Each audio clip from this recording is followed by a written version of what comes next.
to stop. What I want to talk to you guys is about learning to speak up in a relationship because a lot of people are so afraid to speak up because they're afraid of what that might do to the relationship. So they keep quiet. Well, there's a couple things wrong with that, and I say that nicely. Sometimes there's really no other words to use. Um, the first thing is that your person has to guess what is going on with you. All right. And you are making them a mind reader, and that's just really not fair. They shouldn't have to guess with what's going on with you.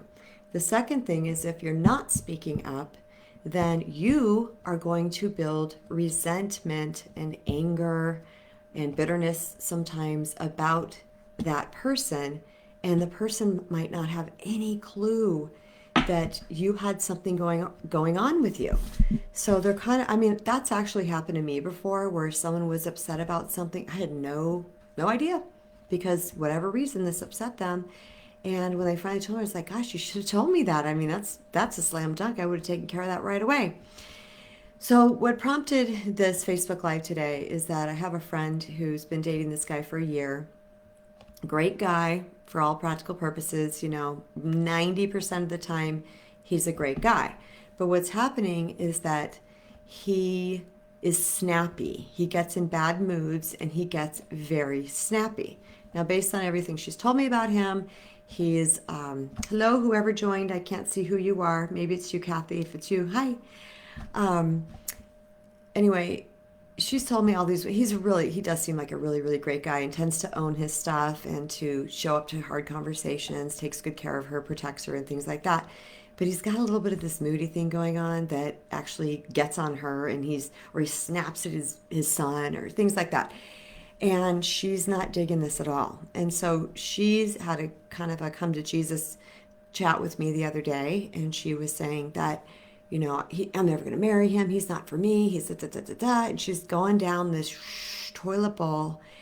And I said, friend, have you talked to him about this? No, I haven't. I said, well, he doesn't know.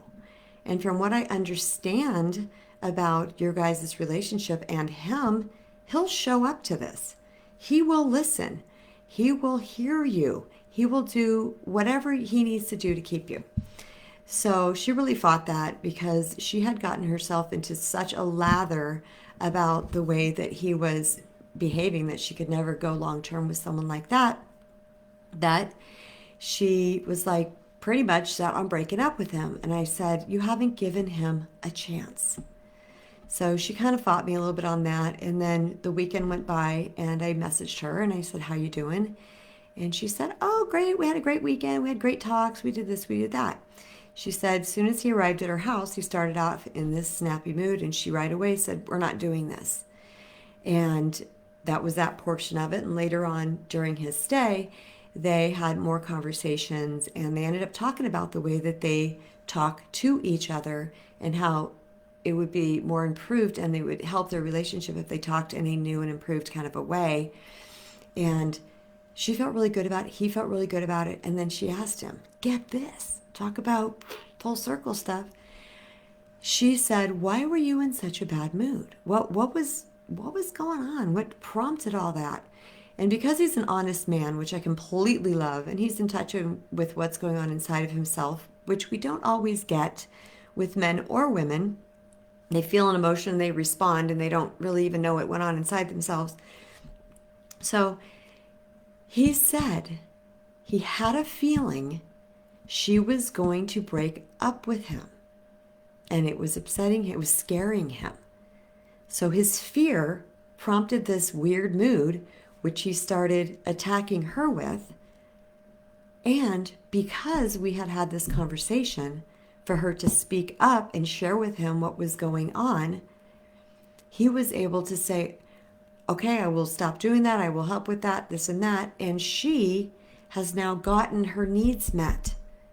All the fear, anger, resentment, pushing away, I don't want to be with him, what a jerk, all that dropped in the toilet, completely went away by Monday. Friday we had the conversation. By Monday, she was like, oh no, everything's great. We're so wonderful. And I was like, see, Do you see? I'm like, when we have a much needed conversation, we are actually giving our relationship the opportunity to grow. Because if we're staying silent for many reasons I'll get to in a second, we're actually hurting our relationship. It's like piling rocks on a little bud that's trying to break up. We can't, it might eventually break through, but it's having a hard time growing and thriving. So that's the one thing. But the other thing I wanted to talk to you guys about is why we don't speak up. Now, there's a lot of reasons that could be conditioning, like, you got, slapped in the mouth if you spoke up at any time when you were young. Maybe you were belittled. There's a lot of reasons why this could have happened. But what that translates into is covert control. So it's not overt control, which means we're trying to, muscle our way through something by literally physically controlling people in our environment. We're doing this kind of little backdoor sneaky thing, hoping that they'll get it, or they won't leave us, or they will not disapprove of us, or we won't get this backlash that we got from our childhood. But the issue with that is those are the things that happened to us when we were children. Those are not relevant today. We are grown-ass adults, and we are allowed to speak up. So what we have to do is give ourselves permission to matter. I was really, really, really proud of my friend when she finally spoke up to him. And she said she sees further conversations of that coming. I also said to her, his response to emotion is an automatic, that's just how he responds to heavy emotion. And that's a habit, okay? That is a grooved in pattern in his brain that he's going to have to break. So with that, I said, give him a chance to get this together, because he's really going to have to stop this habit and reform a new one. But as long as he's aiming in the right direction, that's what matters. So I want to ask you, people who are not really wanting to speak up right now in your relationships, and I'm not saying this sarcastically, I got your back here, okay? This is for you, did that really ever work out for you? And I kind of know the answer already. No. I mean, unless in the case where you're with an abuser, a really super abuser, and to speak up means you're going to, someone's going to burn your hand on the stove or something like that. But in a healthy, growing relationship, a reciprocally loving and respectful relationship, we must learn to respect ourselves enough and to love ourselves enough to speak up to the person who is treating us in a way that is not okay. Part of this whole journey of attracting a great guy is learning how to love you first so that you can teach people how to love you best.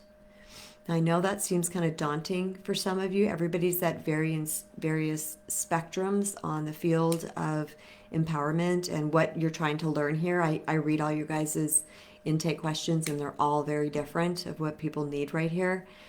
So, but I do want you to know one thing. The bottom foundation is you got to learn to love and respect yourself first and foremost, because that makes it much easier to show up to your person and to tell them what you need to tell them, or to ask them, or to discuss something with them that you need to, because keeping silent, that doesn't work. It never works. It only builds up resentment. And then guess what happens? Our resentment, I don't know about you guys, but when I'm feeling resentful, I'm not pretty. I mean, I'm snippy, I'm this, I'm that, and then I look like the bad guy. Excuse me. Same for you. I know one's on here for me to say post in comments, which is my favorite. Where is everybody? I mean, pandemic. Is everybody watching Netflix? Anyway, I'm here for you guys. I also want to let you know that I'm getting a brand new website in the process, and I'm super, super excited for it. And I can't wait to share it with you guys when it goes live. My website guy said probably about June 1st. So, hey. All right. Love you guys much, and I hope you got something from this video, at least a little encouragement to start speaking up, because you matter, Your voice matters. What you say matters. What you need matters. All of this matters. Okay, much love.